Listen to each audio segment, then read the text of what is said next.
한국의 항쟁, 한국사 교과서 16쪽입니다. 중앙집권 국가의 성립과 정복 전쟁의 전개. 중앙집권화를 위한 삼국의 노력들 이렇게 같이 함께 보도록 할게요. 자, 파란색은 고구려, 빨간색은 백제, 회색은 신라.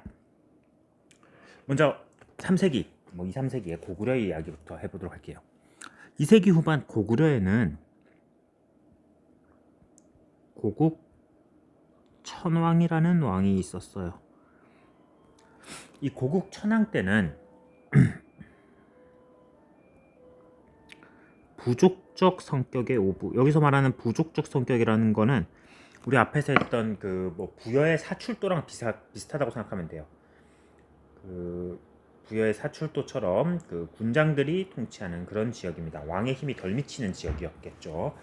이 부족적인 오부를 왕의 힘이 강해져서 행정적 오부로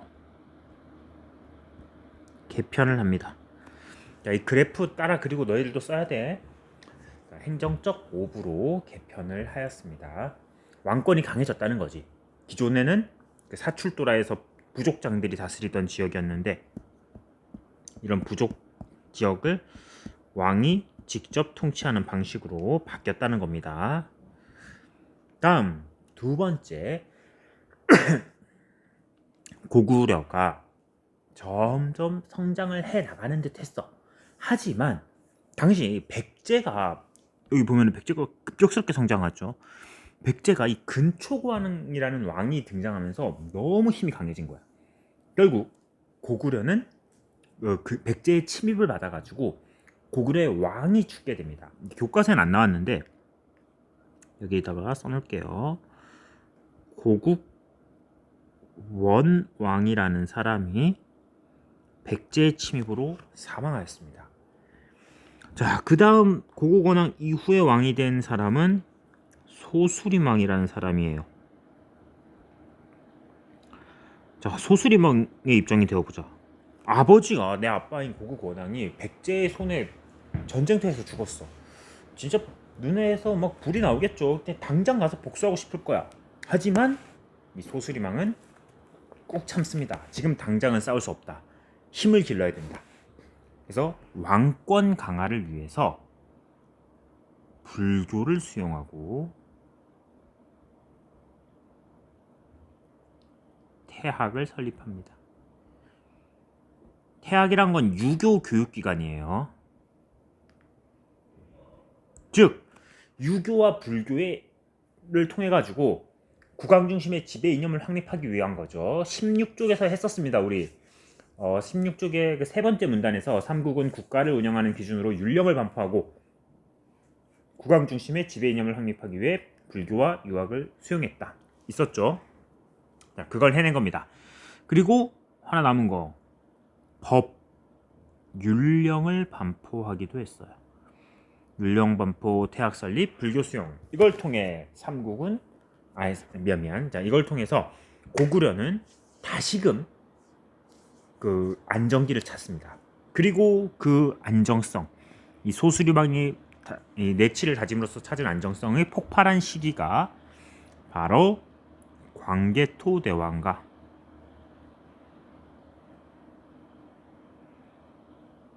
그리고 장수왕입니다.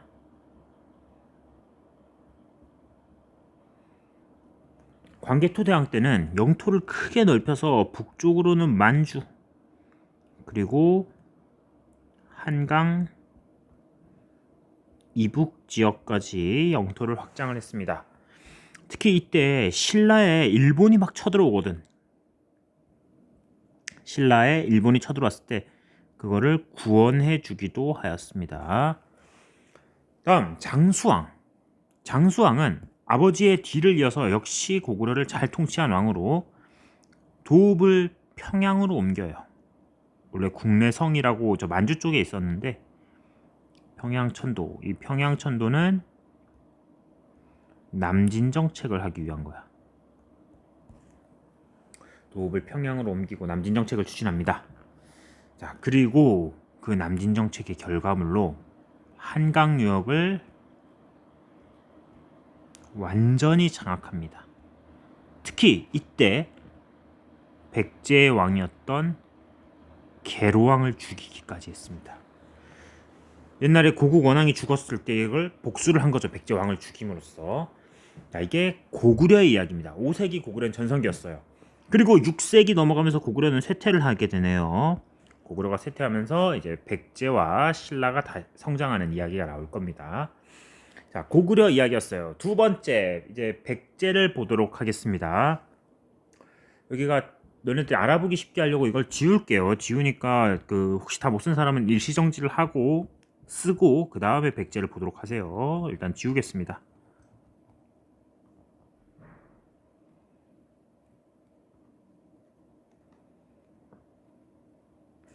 자, 백제입니다. 이번에는 백제는 이 3세기로 가면은 고이왕이라는 왕이 등장을 해요. 고이왕은 관등과 관복제를 마련해요.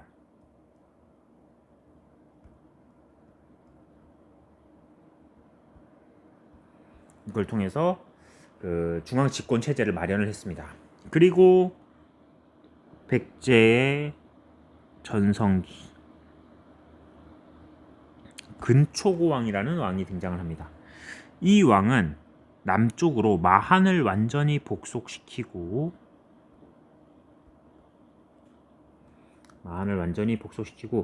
북쪽으로는 고구려를 공격합니다. 그래서 아까 누구를 죽였다? 여기서 죽었던 왕 고국 원왕을 죽이기까지 했습니다. 백제는 그 이후 그 침류왕 때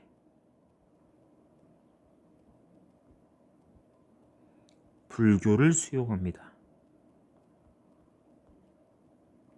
하지만 백제의 이 전성기는 오래가지 못했어요. 아까 얘기했듯이 그 소수리망 이후 광개토대왕의 그 막강한 힘 앞에서 백제는 위기를 맞이하게 됩니다. 계속 내리막을 타죠. 특히 이 밑에서 계로왕이 고구려 장수왕에게 죽임을 당하기까지 합니다. 자, 백제는 이 근초고왕 이후 완전 나라 망하기 직전까지 갔지. 다시 나라를 부흥시켜야 된다. 그 생각으로 등장한 왕이 있습니다. 무령왕이라는 사람이거든. 고구려의 소수리망가하고 비슷한 포지션이죠. 무령왕. 이 사람은 각 지방에다가 통제력을 강화해야 돼요. 지금 백제의 모든 지역이 지금 고구려에 패배하면서 난리가 났어. 왕의 말이 안 들려. 각 지방에 22담로라는 거를 설치하고 이 22담로에 왕족을 파견합니다. 이거는 뭔 얘기냐? 지방을 통치하겠다는 거야. 왕이 중앙만 통치하는 게 아니라 이 각 지역까지 왕족들을 보내서 왕의 친인척들을 보내서 완전히 장악을 하겠다. 이런 의도를 드러내는 거죠. 자, 그렇게 22담로를 설치하고 왕족을 파견합니다. 자, 그리고 무령왕의 이 노력이 다시금 성왕이라는 왕 때 빛을 발합니다. 성왕은 무령왕이 다진 그 기반을 바탕으로 해가지고 일단 도읍을 옮겨요. 사비천도. 사비로 도읍을 옮기고 중앙과 지방 정비. 또 그 전부터 이때부터 계속해서 이 오랜 한 100여 년 동안 백제랑 신라는 동맹관계였어. 왜? 고구려가 너무 강했으니까. 그래서 이때쯤 되니까 성왕은 야, 이제 옛날같이 않다. 고구려는 지금 상태 안 좋지. 고구려는 내리막이고 우리는 계속 강해지고 있어. 자, 신라와 우리가 함께라면은 고구려를 무찌를 수 있을 거야. 그래서 성왕은 통치조직 정비를 하고 신라와 함께 고구려를 공격합니다. 함께 고구려 공격. 그걸 통해서 한강 유역을 일시 회복합니다. 자, 서울 있는 데까지 올라갔어요. 그런데 성왕이 한강역을 장악했을 때 함께 했던 게 누구다? 신라. 신라가 배신을 합니다. 신라 진흥왕이 배신을 하고 백제를 배신하고 한강유역을 자기네가 완전 장악해버려. 지도로 보면은 자, 백제 신라 이렇게 됐는데 뒤통수 치고 신라가 여기를 먹어버렸다는 거죠. 자, 그래서 화가 납니다. 성왕이 신라를 공격하러 가요. 그런데 이 관산성 전투라는 곳에서 신라에게 패배하면서 그 성왕이 죽음을 당합니다. 이렇게 보면 됩니다. 그 이후는 이제 백제는 뭐 의자왕이라는 사람 등장하면서 내리막을 탑니다. 고이왕, 근초구왕, 침류왕, 그리고 무령왕, 성왕 이런 사람들의 업적 기억하면 되겠습니다. 마지막 신라입니다. 일단 좀 지우고 역시 동일하게 다 못 썼으면 일시정지하고 쓰고 넘어오세요.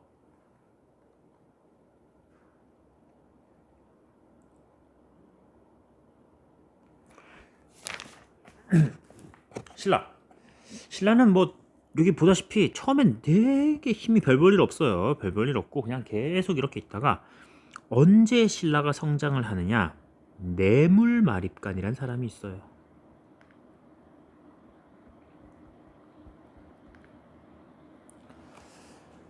이 사람은 뇌물마립간이라는 사람이 있는데 이 사람은 그 앞에서 얘기했던 광개토대왕이 신라에 쳐들어온 그 외를 격퇴했다고 했었죠. 고구려의 도움을 얻어서 고구려 도움으로 외를 격퇴하였다. 하지만 고구려의 영향력 안에 내리게 됩니다. 영향력 안에 들어서 그걸 보여주는 그릇이 하나 있어요. 이것도 이름 알아둡시다. 호우명 그릇. 호우명 그릇이라고 해서 그 신라 땅에서 나온 그릇인데 이 그릇에 광개토대왕의 업적을 막 치하는 내용이 써 있어. 고구려의 위대함을. 그 얘기는 신라가 고구려의 영향력 아래 있었다는 거죠. 자, 그리고 뇌물마립간 때 그 국왕의 칭호, 왕의 칭호를 마립간이라고 칭호를 씁니다. 신라는 백제나 고구려처럼 왕이라고 안 했어. 처음에는 나중 돼서 왕이라고 합니다. 마립간, 뭐 이사금, 거사간 뭐 이런 거 했는데 이 뇌물마립간 때 마립간이라는 칭호를 처음 사용합니다.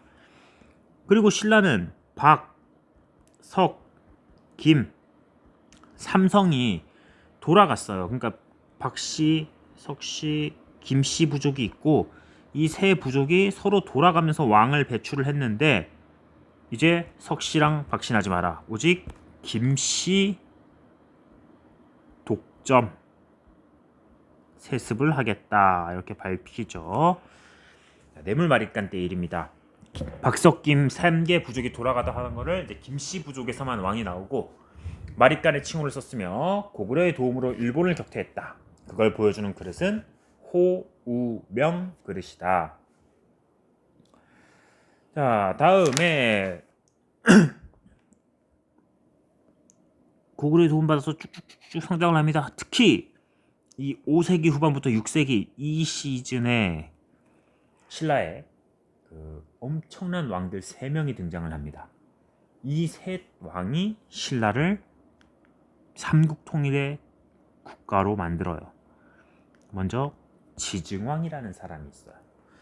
지증왕은 나라의 이름을 신라라고 결정합니다.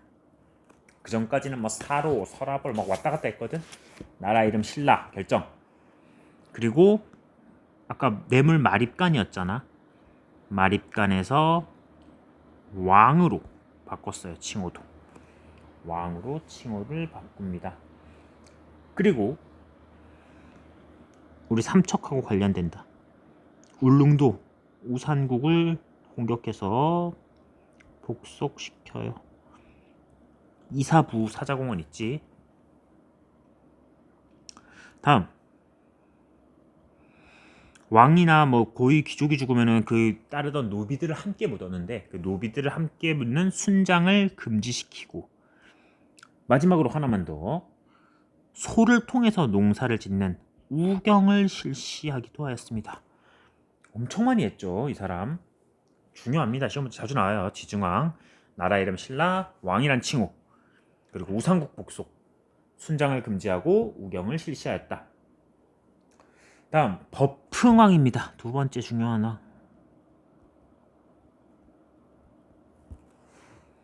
법흥왕은 병부라는 부서를 설치해서 군권을 왕이 장악을 했어요. 다음에 율령반포, 관등제 시행. 율령은 법이었죠.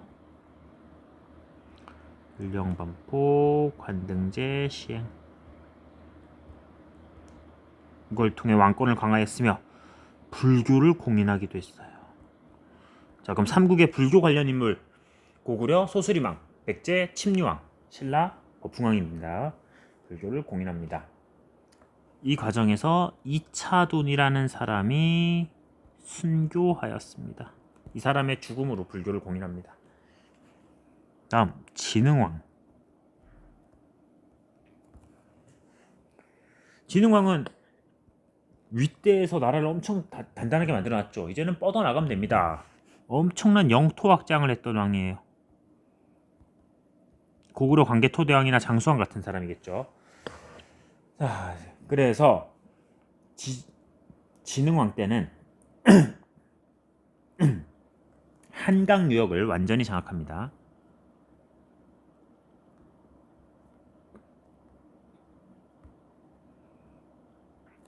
그리고 대가야를 멸망시켰어요. 법흥왕이 하나만 더 쓰자. 이 사람은 금관가야를 멸망시킵니다. 가야는 조금 이따 다시 할게요. 6개의 가야가 있는데 그 중에 금관가야를 멸망시킨 거는 법흥왕, 진흥왕은 대가야를 멸망시켰습니다. 한강역을 완전히 장악했고, 아까 얘기했던 그 백제의 성왕을 죽이기도 했었죠. 진흥왕 때 성왕하고 싸워서 관산성 전투를 승리했죠. 백제가 졌으니까. 이런 왕입니다.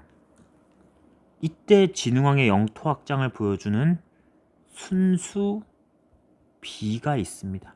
진흥왕 순수비라 해서 진흥왕이 막 다녔던 그런 비석이 있어요.